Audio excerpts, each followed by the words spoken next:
Search engine optimization. Getting your site ranked higher in the search engines. Introduction. Search engine optimization, or SEO, is the process of optimizing your website so the search engines will rank it higher in their results when people are searching for the types of information that you offer. In other words, making your website appear to be more relevant for the topic than all your competitors' sites, at least in the eyes of the search engines. There's a ton of information out there about how to get your websites ranked higher, and there are a ton of companies that offer these services as well. Some of those companies and some of the techniques are less ethical than others, with some being downright unethical. These companies use techniques that break the terms of use of the search engines, as well as possibly doing things that cross legal lines. You want to avoid these so-called black hat techniques, whether you're working with an SEO company or doing all the work yourself. These methods will work in some cases, sometimes extremely well, but they're short-term strategies.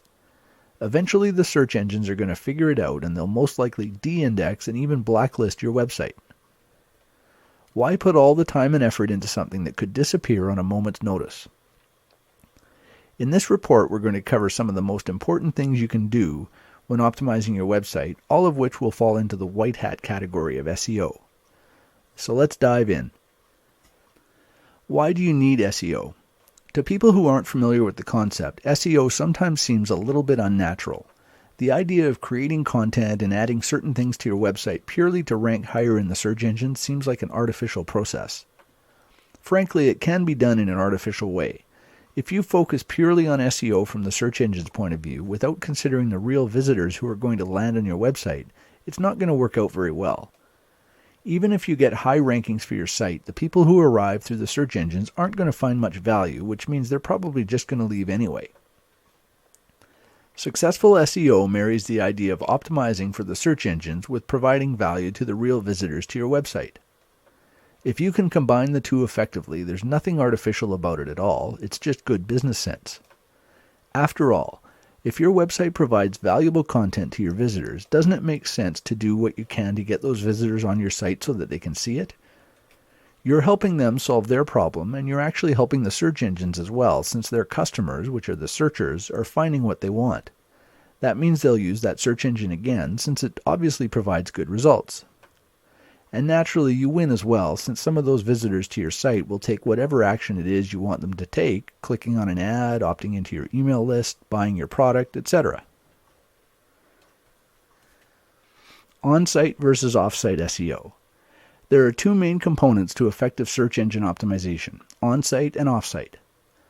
On-site SEO includes everything you do on your own site to improve its optimization, using keywords in your content, having a good keyword density, optimizing your HTML tags, links within your own site.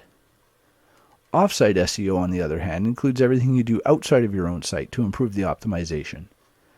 Building backlinks. Yes, off-site SEO really comes down to one thing, backlinks. We'll cover it in more detail shortly, but first let's look at the on-site factors in more detail. Keywords. When you optimize your website, what you're really doing is optimizing each individual page on the site and doing so for specific keywords on each page. For example, let's say your website is about dog training. You might have pages on puppy training, dog training methods, and dog training collars, to name a few. Each page will have a specific keyword that you want to optimize for. The puppy training page will be targeting the keyword puppy training. The dog training methods page will be targeting the phrase dog training methods, and so on. On any given page, you want to rank as high as possible in the search engines when someone searches for that keyword. So if someone searches for puppy training, that page on your website would rank near or at the top of the results. These keywords can be identified using a tool like the Google Keyword Tool or other applications like Micro Niche Finder or Market Samurai. You should always be working from a keyword list when you're optimizing your website, otherwise you may be targeting keywords that nobody's actually searching for. For instance, if you have a page on your website about your company's brand of dog training collars, optimizing for that specific keyword, say XYZ training collar, may not be very effective if nobody ever searches for it. Once you know what keywords you want to optimize for, you should start creating pages on your website for each of them, each optimized for different phrases. Some pages might be able to target more than one keyword phrase, mind you. You might have keywords like dog training collar and most effective dog training collar, for example. If you optimize a page for most effective dog training collar, it encompasses the other keyword as well, so when you optimize for the one, you're automatically optimizing for the other. The first thing you should do to optimize your content is to include the keyword itself. You don't want to overdo it and use it too many times, which is known as keyword stuffing, but you should use it a few times. It's a good idea to target a 1% to 2% keyword density, meaning for every 100 words on the page, your keyword should be used once or twice. HTML tags. Another important place to use your keywords is in the HTML tags on your page. This includes tags like the title tag, meta tags, H1, H2, H3 tags, and so on. The title tag is the most important of them all, so make sure you use your keyword once in the title tag as close to the beginning as you can. You should also include the keyword in the meta description and keywords tags. These aren't particularly important, nothing like they used to be, but they can still have a very small impact. It doesn't really take much effort to include them, so it's a good idea to do so. When you write your meta description tag, there's another important thing to remember. Most of the search engines, Google in particular, often use this tag as the description in the search results. So you want to write a description that makes sense to a real visitor and preferably write it with a good call to action that will convince the searcher to choose your site out of the list of results. If you have a good description, you can sometimes get more clicks at position 2 or 3 than the site in the first position if its description isn't as effective. The other tags that should include your keyword if possible are the H1 tag and possibly H2 and H3 if it doesn't push your keyword density too high, and the image alt tags. If you're building your website in a tool like Dreamweaver, you can manage these tags manually as you design each page.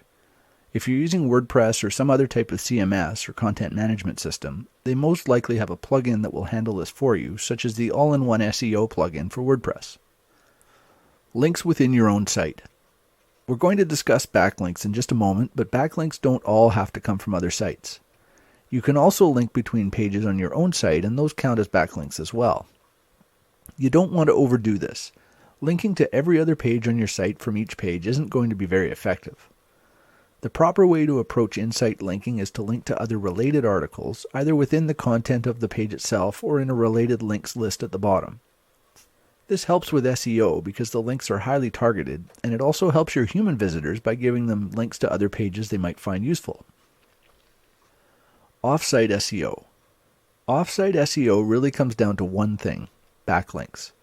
That is, links pointing to your website from other sites on the internet. Google was the first search engine to count these links as a factor in how they rank websites, but all the large search engines use links as a factor these days. The idea is the more links you have pointing to your site, the more popular it is, and therefore the content must be useful. Of course, Google's original algorithm assumed that these links were appearing because other people thought your content was good enough to link to. Building your own links kind of circumvents that assumption, but it's a necessary part of SEO. Hopefully the content in your website is good enough that other people will link to it as well, so over time you'll have a mix of links that you've built and links that have appeared naturally. Link sources. There are a lot of ways you can build links to your website. Some are easier than others, and some might even cost some money. But there are several methods that have worked quite well for years now and will most likely continue to do so, provided you do them correctly. Article marketing. Article marketing is probably one of the most widely used link building strategies simply because it's relatively easy and it doesn't have to cost anything.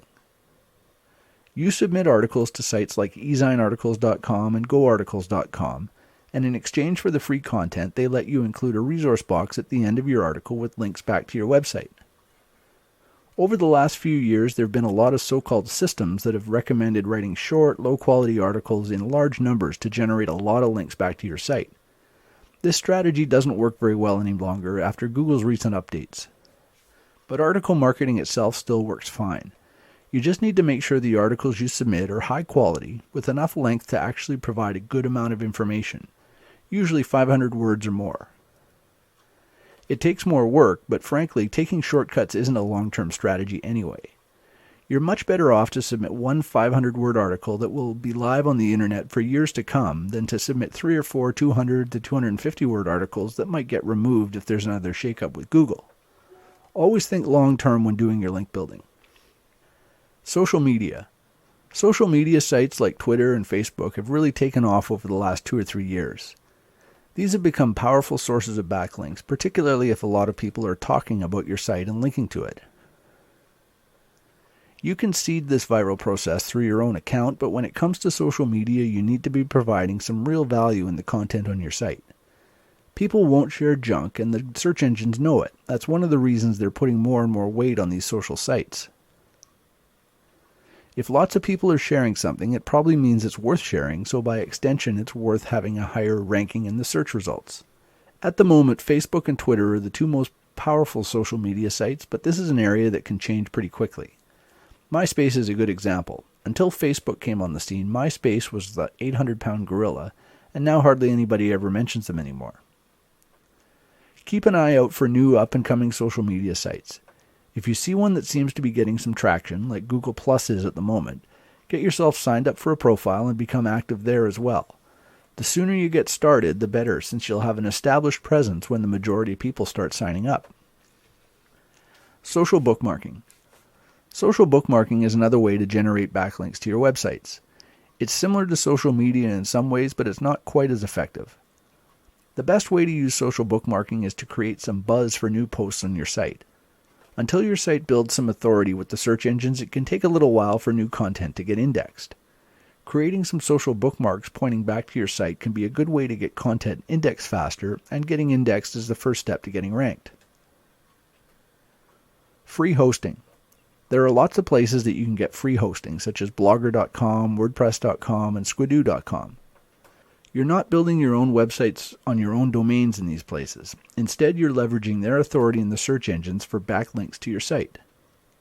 You can build pages or websites or lenses on these type of sites that include links back to your own websites. Some of them, like squidoo.com, will even let you include an RSS feed, so every time you post something new on your site, those other pages get updated with the new links. It's never a good idea to use free hosting for your money site, the one that ultimately makes you money, but they're perfect for building links back to those sites. Some of the most effective free hosts include wordpress.com, blogger.com, squidoo.com, scribed.com, and devhub.com. Link exchanges. Link exchanges are considered old school with most internet marketers. These were originally direct swaps of links, usually found on a recommended links page or something similar. You would post a link to another site on that page, and the other site would post a link to yours on their links page. These type of link exchanges stopped being effective years ago, but that doesn't mean that link exchanges don't work anymore. You just have to be smart about it. You might swap content with another site, so you post their article on your site along with a resource box link, and they do the same for you. Or you can do a 3- or 4-way link swap. You link to site number 2, site number 2 links on to site number 3, and then site number 3 links back to you. Blog commenting. Blog commenting can also be a very effective way to generate backlinks. Plus, if you do it effectively, you can even generate some direct traffic back to your website. The idea is to comment on other blogs in the same market as you and include a link back to your website from there.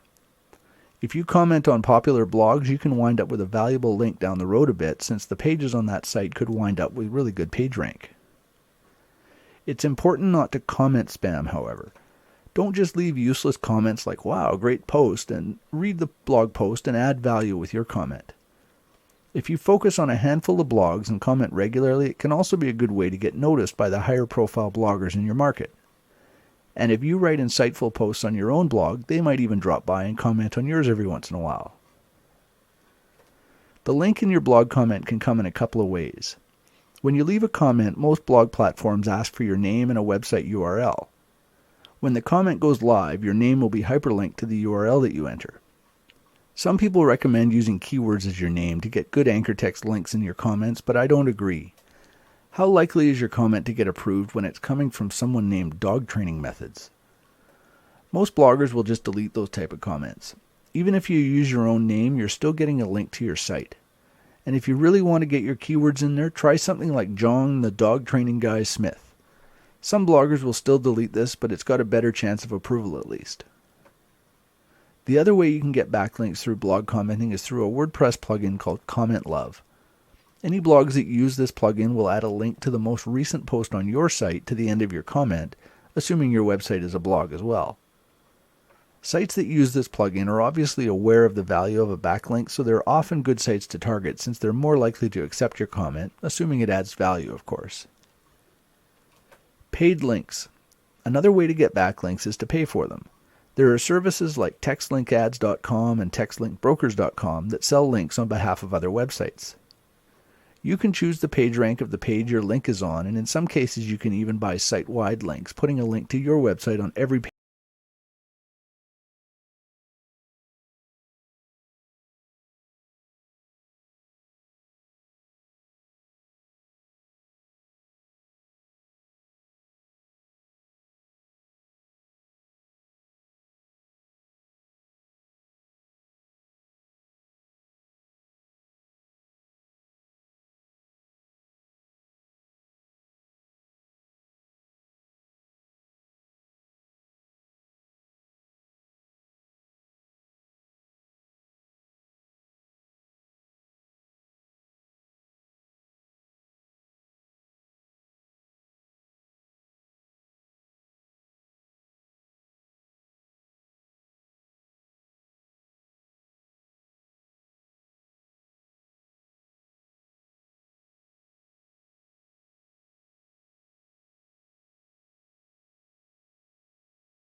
Three top SEO software tools.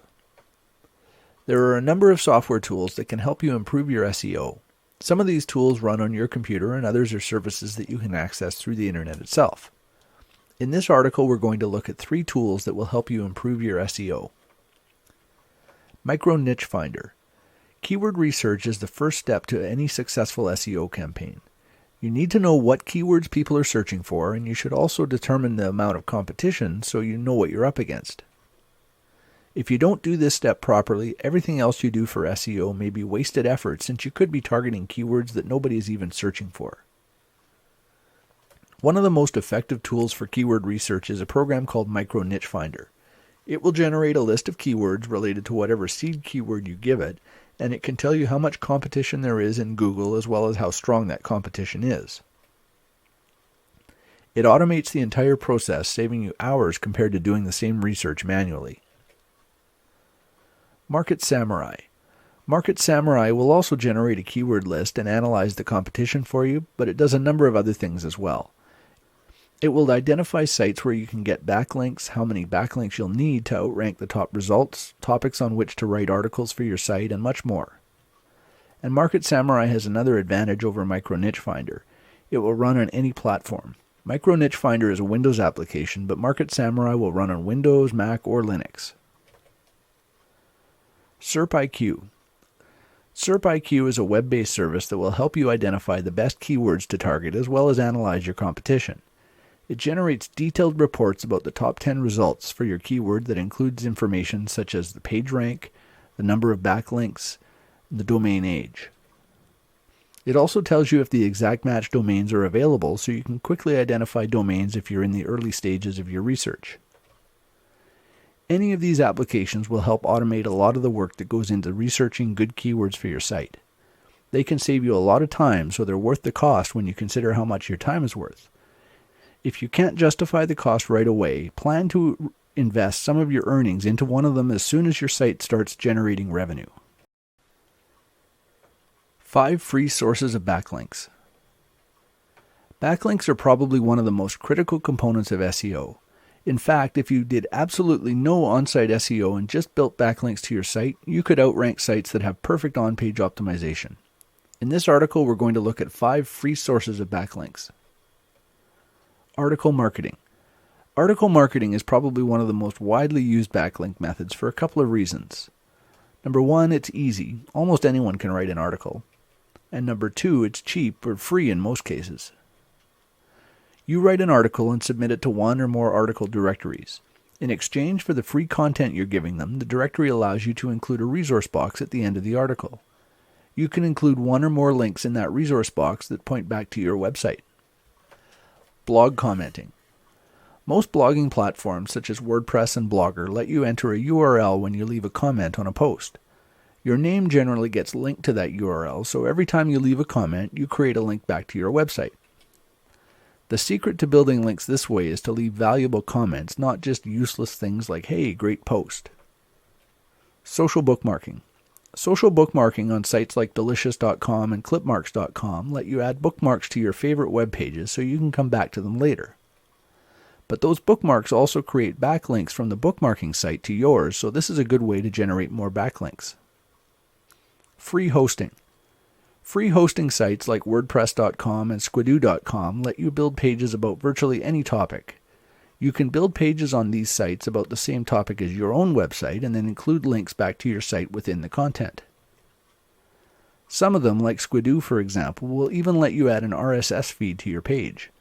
If your website is running on a blog platform like WordPress, you can add the feed to your Squidoo page so it gets updated every time you post a new article on your site, and that update will include a new backlink. Social media. Social media sites like Twitter and Facebook are also very effective ways to get backlinks. Whenever you post an update to one of those sites with a link to your website, that update will get picked up by Google and the other search engines, resulting in another backlink to your website. Getting the most SEO bang for your buck from your content. There's a common saying in internet marketing, content is king. This means that good content is ultimately the most important thing, since without it you're going to be hard-pressed to convince your visitors to take whatever action it is you want them to take once they reach your site. In this article, we're going to look at some ways that you can get more leverage from your content. Let's face it, creating content can be challenging. Whether you're writing articles, making videos, designing images, or creating any other type of content, you're probably going to be faced with writer's block at some point or another. One way to minimize this problem is to get more mileage out of the content you already have. There are a number of ways you can do this. Repurposing content. One of the most effective ways to stretch your content is to repurpose it into different formats. If you have an article on your website, you could record an audio version or create a video with a PowerPoint presentation. The content's the same, but because you have multiple formats, you can post them in different places such as YouTube or iTunes to get more exposure. These repurposed versions can also link back to your website, which can help with SEO as well. Rewriting content. If you use article marketing or free hosting as a backlink strategy, you have to write even more content. Rewriting content that you've already created is a good way to simplify this process. It still takes some time and effort, but because you're not having to come up with completely new ideas for content, it can be a lot easier. This is especially true if you're working in a niche that you're not necessarily all that familiar with yourself. Spinning content. Article spinners will take a seed article and spin it into multiple versions. This is similar to rewriting an article, but you can generate any number of versions this way. Spinning has a bit of a mixed reputation. Some people swear by it and some others swear at it. But the fact is, it works well if you take the time to create a good seed article.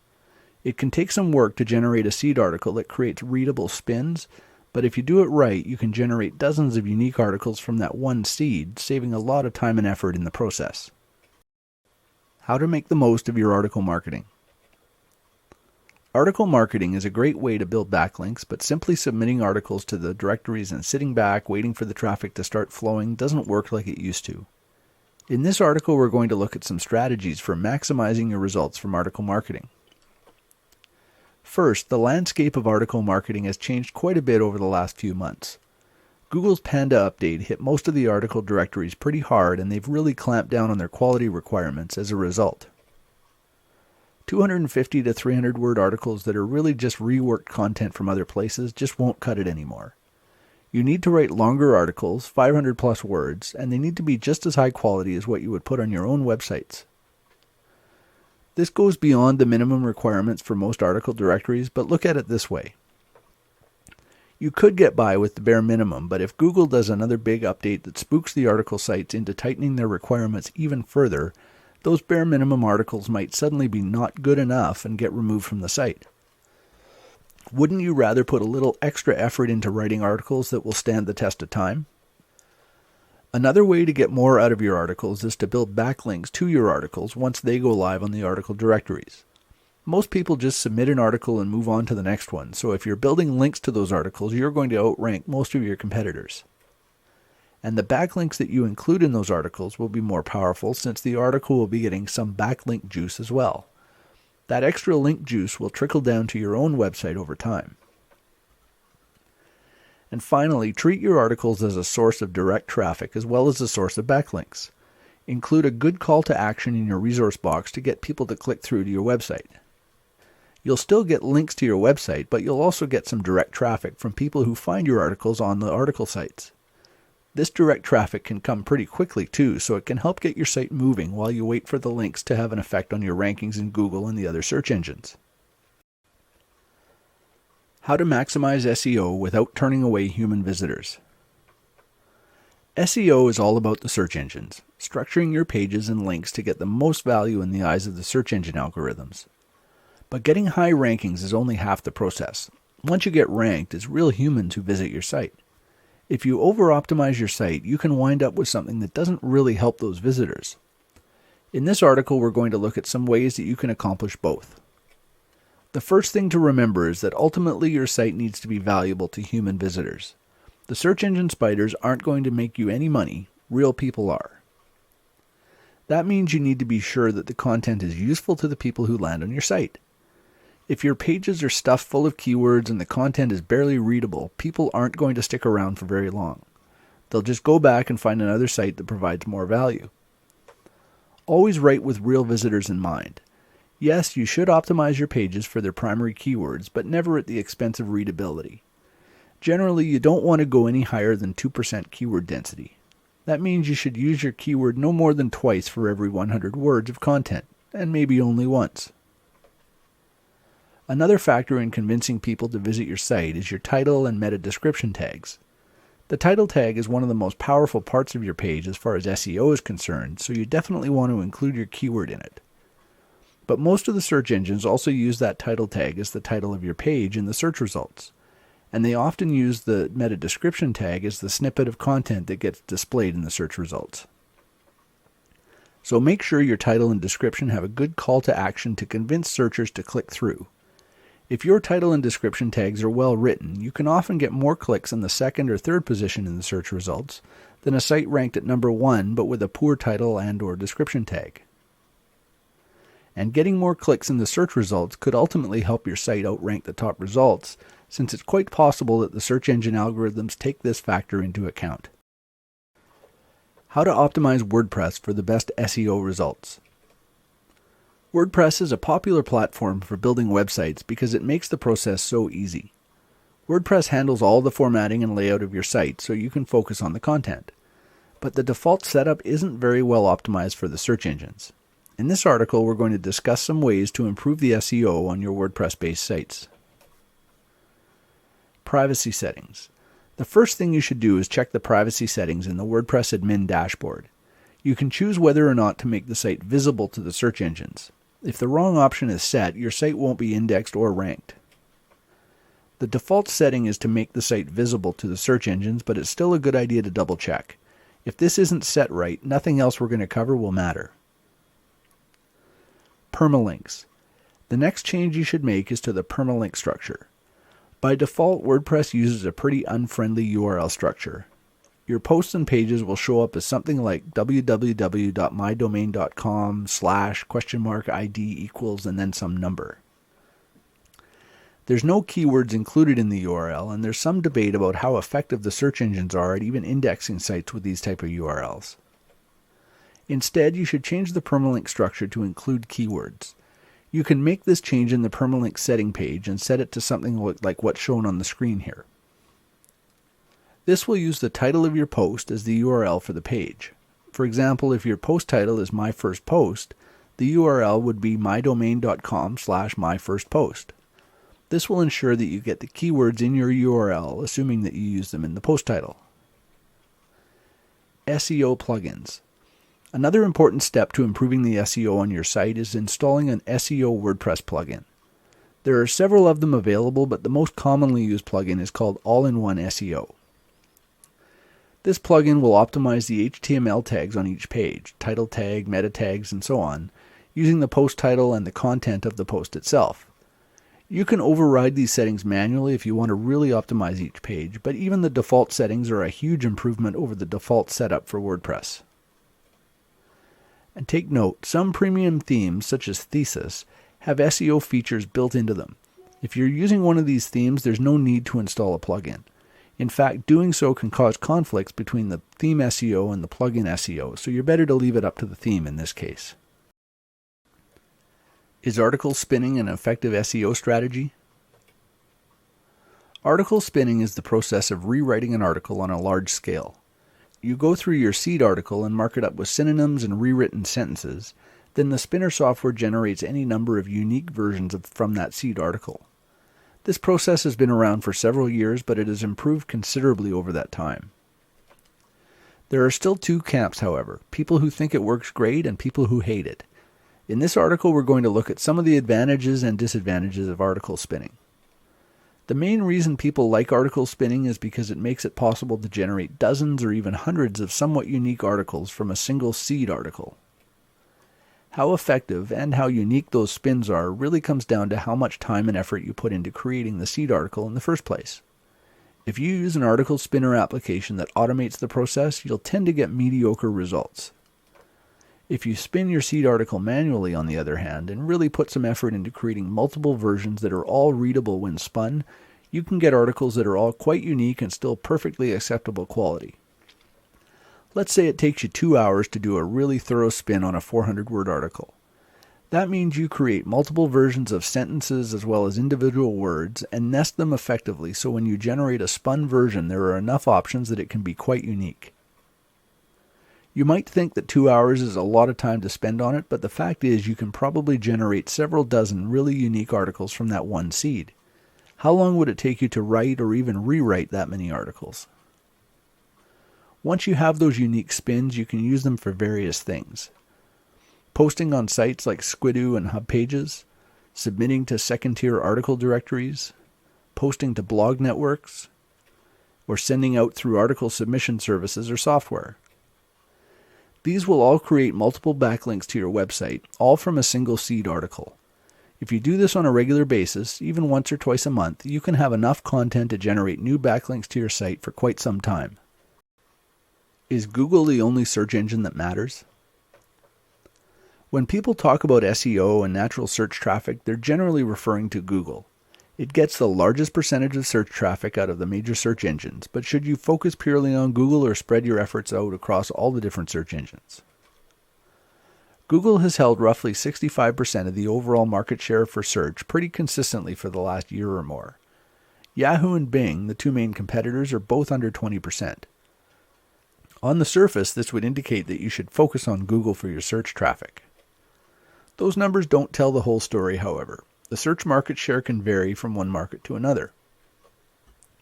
It's not a hard and fast rule, but in general, Google tends to be used by searchers who are more tech savvy.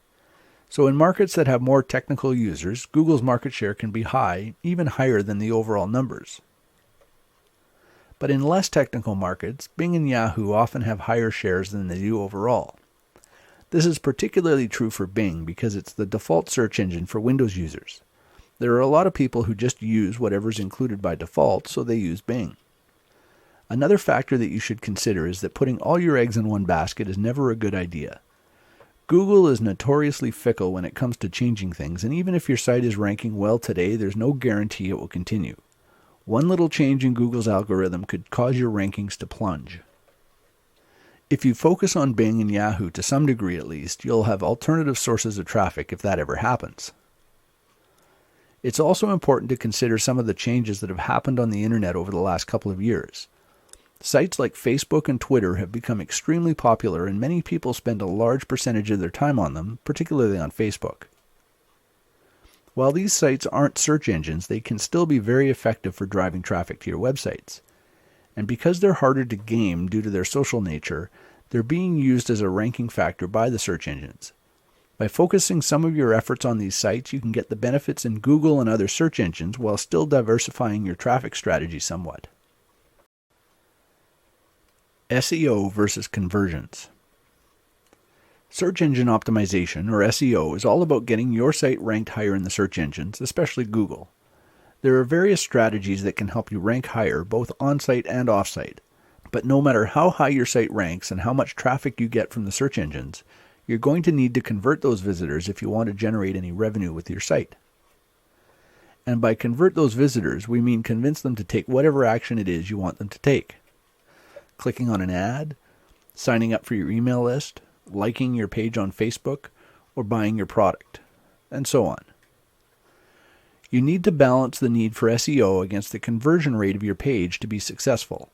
That means optimizing the visitor experience as well as the SEO of your pages.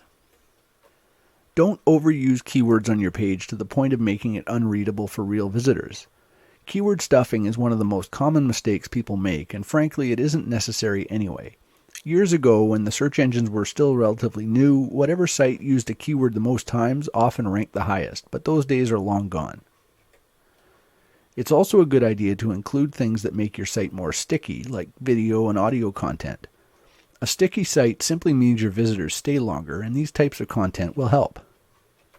The search engines can identify when someone clicks on your site and then goes back and clicks on a different one. If that happens too much, it's quite likely that it will impact your ranking, and not in a good way. So adding things that keep people engaged can ultimately help both your conversions and your SEO. You can also look at the conversion process as a multi-step strategy. The page that your visitors land on when they click on your site in the search results could be the first step in the process, perhaps convincing them to opt into your email list or click through to another page on your site. Once you get them beyond the initial page, you can focus much more on the conversion aspect and less on SEO, since it doesn't matter how high those pages rank or if they do at all. The only page that needs to rank highly is the landing page they hit when they first click through. Should you automate your backlinking strategy? Automation is one of the things that most internet marketers are looking for. If you can automate a task, particularly a repetitive, time-consuming one, it can free up your time for other things. In this article, we're going to look at some of the pros and cons of automating your backlink building. There are a number of ways to automate your backlinks, some totally automated and others just partially so. Article submission services or applications, blog commenting applications, blog network posting, and automated link exchanges. By automating these things, you can generate backlinks on an ongoing basis without having to constantly go searching for new places to link from. The biggest drawback to these automated services is the fact that they tend to generate links from places that aren't necessarily all that valuable. Take blog networks, for example. There are a number of services, both free and paid, that have a number of blogs where you can post with backlinks to your site. Some of them will take one article you submit and post it to multiple sites, sometimes even spinning the article in the process. But many of the sites it gets posted to may have little or no value. They're often set up purely to accept these free articles, and they have no page rank and may not even be fully indexed in the search engines. Those type of links really don't give you much value. In most cases, you can choose any two of these three things: low cost, easy, and high quality. High quality links that are easy to build will cost you more money. Easy to build links that don't cost much won't be very high quality, and high quality links that don't cost much will be harder to build.